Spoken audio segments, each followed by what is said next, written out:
जहां नमस्कार, लोकल खबर में आपका स्वागत है। मैं हूं काजल मेहता। आज हम कुमार रोशन, जन सेवक कुमार रोशन जी के पास आए हुए हैं कुछ महत्वपूर्ण मुद्दों को लेकर के। कल से इनकी जो वक्त चल रही है उसकी नई शुरुआत होने वाली है। युवा कांग्रेस प्रदेश अध्यक्ष का चुनाव कल से होने वाला है, जिसमें ये भी प्रत्याशी हैं और इसमें कुल मिला के फिलहाल 11 प्रत्याशी हैं। अब इसमें देखने वाली बात होगी कि कौन अध्यक्ष बनता है, किसके हाथ में ये पद आता है। और जानने वाली बात ये भी है कि फिलहाल हम कुमार रोशन के पास बैठे हुए हैं और इनसे बातचीत करेंगे और जानने की कोशिश करेंगे कि अगर इन्हें वो पद मिलता है, वो ओहदा मिलता है, तो ये युवाओं के लिए कैसे काम करेंगे, ये स्टूडेंट्स के लिए कैसे काम करेंगे। और साथ ही इनके परिचय में बता दूं, ये जन सेवक भी हैं और बहुत सारे राजनीतिक कार्यों में भी इनका अहम हाथ रहा है। चलिए बात करते हैं इनसे और इनका परिचय इनसे ही डिटेल्स में लेते हैं। जी कुमार रोशन जी, बहुत स्वागत है आपका लोकल खबर में। धन्यवाद जी, सबसे पहले तो हमारे दर्शकों को आप अपना परिचय दे दीजिए। मेरा नाम जनसेवक कुमार रोशन है जी, और आपका जो अब तक का, कल से जो शुरू होगा उसे छोड़ के अब तक का जो रहा है, राजनीतिक में हाथ रहा है, जन सेवक के रूप में किन किन संगठनों में आपने काम किया है, ये सारी जानकारी हमारे दर्शकों को दे दीजिए प्लीज़। देखिए, इससे पहले मैं यूथ NSUI में था। NSUI में कॉलेज अध्यक्ष से लेकर के राष्ट्रीय प्रतिनिधि रहा। राष्ट्रीय प्रतिनिधि के बाद कार्यकारी अध्यक्ष के रूप में भी NSUI में काम किया। उसके बाद यूथ कांग्रेस में विधानसभा अध्यक्ष में रहा। अभी मैं प्रदेश अध्यक्ष की चुनाव लड़ रहा हूँ यूथ कांग्रेस का। इसके अलावा बहुत सारे सामाजिक संगठन होते हैं, उसमें भी मैं रह चुका हूँ। अभी चूँकि चुनाव की प्रक्रिया होती है कि आप किसी संगठन में नहीं रह सकते, तो वर्तमान में अभी किसी संगठन में नहीं हूँ, सबसे मैंने इस्तीफ़ा दे दिया है और अभी मैं प्रदेश अध्यक्ष यूथ कांग्रेस का चुनाव में भाग ले रहा हूँ। जी, आपने कहा कि जितने भी संगठन हैं उन सभी चीज़ों में आपने इस्तीफ़ा दे दिया है और आपको ऐसा, मतलब अपनी तरफ से आप कॉन्फिडेंट है कि आप जीतेंगे इस चीज़ में, आपके लोग आपके साथ हैं। मान लीजिए अगर कल को जाकर के इस प्रकार की संभावनाएं नहीं हो पाती है तो आपका एक तरफ ज़ाया हो जाएगा, अदरवाइज़ नहीं लेना है। ये एक सवाल है हमारे दर्शकों के लिए, आप इसके बारे में थोड़ा बता दीजिएगा। देखिए, यूथ कांग्रेस का प्रदेश अध्यक्ष एक बहुत महत्वपूर्ण ओहदा होता है, जिसमें असीमित संभावनाएं भी होती हैं और बहुत सारी असीमित ताकतें भी होती हैं जो प्रदेश अध्यक्ष बनने के बाद दी जाती हैं। लेकिन मैं आपको ये बताना चाहता हूँ कि मैं जनसेवक हूँ। मेरा काम लोगों की सेवा करना है।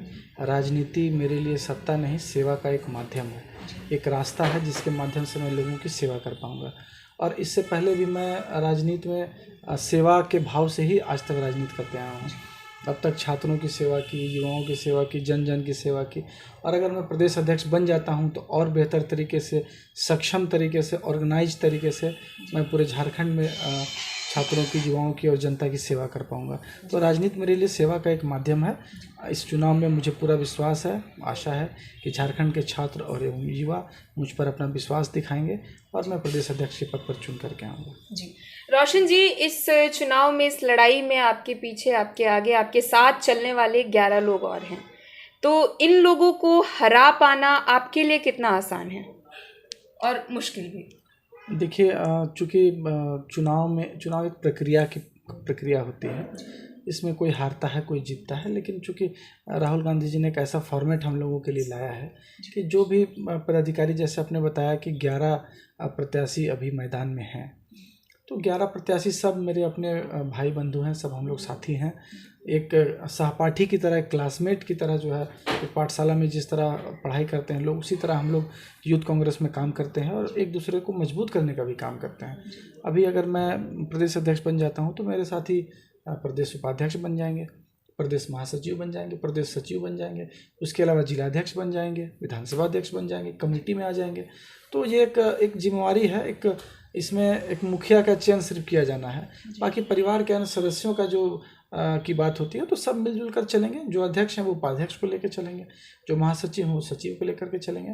तो यूथ कांग्रेस एक परिवार है, इसमें एक प्रतिस्पर्धा होती है लोकतांत्रिक प्रक्रिया के माध्यम से, तो उसके माध्यम से हम लोग चुनने का काम करेंगे। कोई अध्यक्ष बनता है, कोई उपाध्यक्ष बनता है, उससे बहुत ज़्यादा फर्क हमारे आपसी संबंधों में नहीं पड़ता है। वो तो सिर्फ एक प्रक्रिया का पार्ट है कि हमको अगर घर का मुखिया बनाना है तो आपको एक रेस में भाग लेना है।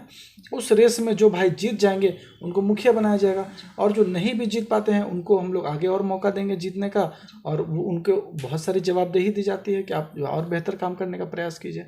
तो ये एक अच्छा मौका है यूथ कांग्रेस में। राहुल गांधी जी ने लोकतांत्रिक चुनाव के द्वारा चुनने की ये जो प्रक्रिया अपनाई है, ये काबिल तारीफ़ है। और इस पद्धति के माध्यम से ही मैं बहुत बार चुनाव लड़ चुका हूँ और बहुत बार महत्वपूर्ण पदों पर रह चुका हूँ और छात्रों एवं युवाओं के हक और अधिकार की लड़ाई लड़ते आया हूँ।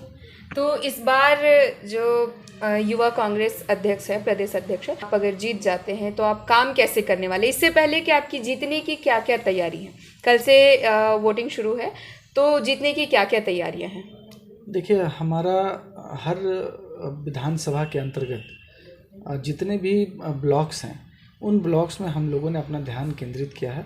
उन ब्लॉक्स में हमारे जो वर्कर हैं, यूथ कांग्रेस के जो कार्यकर्ता हैं, वो सभी ब्लॉकों में जा कर के और युवाओं को जोड़ने का काम करेंगे। जैसा कि इसमें बताया गया है कि वोटिंग और मेंबरशिप का काम साथ साथ होगा, तो जितना ज़्यादा से ज़्यादा कार्यकर्ताओं को हम लोग जोड़ पाएंगे, ये निर्भर करता है इस बात पर कि आपने अब तक कितना काम किया है। और मैं आपको बता दूं कि मेरा तो इतिहास ही संघर्षों का रहा है। मैंने कभी आज तक मतलब बैठकर आराम नहीं किया। एक आंदोलन को पकड़ा, उसको छोड़ा, उसको कंप्लीट किया, दूसरा आंदोलन पकड़ा। तो मेरा काम ही है, मैं लोगों की सेवा करता हूँ। अभी मैंने छात्रों की सेवा की, युवाओं की सेवा की, अब मैं जन जन की सेवा कर रहा हूँ। तो मेरा काम सेवा के माध्यम से है, और अगर उसको पैमाना बनाकर छात्र एवं युवा मुझे वोट देते हैं तो मैं निश्चित रूप से आने वाले समय में और अधिक मिलजुल कर और अधिक अच्छे तरीके से युवाओं की, छात्रों के हक और अधिकार की बात करूंगा, जन जन की सेवा करूंगा। जी, बहुत धन्यवाद। सारी बातों को सुन के ये साफ जाहिर हो रहा है कि कुमार रोशन जी की जीतने की पूरी तैयारी है, पद पाने की पूरी तैयारी है। साथ में पुराने कुछ नए काम होने से पहले या हो रहे हो उससे पहले पुराने कामों को देखा जाता है। जैसा कि कुमार रोशन जी ने बताया, पूरा इतिहास रहा है इनका जन सेवा करके, राजनीतिक में इनका अच्छा नाम बना हुआ है। अब देखने वाली बात होगी कि कल से वोटिंग शुरू है, जिस दिन रिजल्ट्स आएंगे उस दिन देखने वाली बात होगी कुमार रोशन जी को मिलती है जीत या फिर आगे, ये तो खैर कोशिश करते रहेंगे। आखिरी सवाल आपसे रहेगा, अगर कल को जो भी होगा, आने वाले वक्त में जो कुछ भी होगा, उसके बाद आपका क्या होगा? कल अगर इलेक्शंस में आपको हार मिलती है या फिर जीत मिलती है, जीत मिलती है आपने बता दिया, हम नेगेटिविटी लेके भी चल रहे हैं। अगर आपको हार मिलती है तो आगे आप क्या करेंगे? आगे अगला आपका क्या कदम होगा? देखिए, यूथ कांग्रेस में हार और जीत का प्रश्न नहीं है। यूथ कांग्रेस में अगर आप जीत जाते हैं तो आपको ताज मिलेगा, नहीं जीत पाते हैं तो आपको सीख मिलेगी। और मेरा ये मानना है कि जंग जैसे भी हो लड़नी चाहिए, और मेरा ये बिल्कुल, मैं इसके लिए कुछ एक वाक्य भी कहना चाहूँगा कि फैसला जो भी हो मंजूर होना चाहिए, इश्क हो या जंग हो भरपूर होना चाहिए। जी, तो कहने का मतलब है पद, इनकी सारी बातों को सुन के हमें भी अब ऐसा महसूस हो रहा है कि पद कुमार रोशन जी को ही मिलेगा, लेकिन इनके हार के बाद की भी तैयारी है इनकी। जैसा कि इन्होंने बताया, मुझे तो थोड़ा समझ में भी नहीं आया। खैर, अब रिजल्ट्स देखेंगे और जुड़े रहिए आप लोकल खबर के साथ। लोकल खबर आपको सारे रिजल्ट्स और पल पल की हर एक खबर देती रहेगी।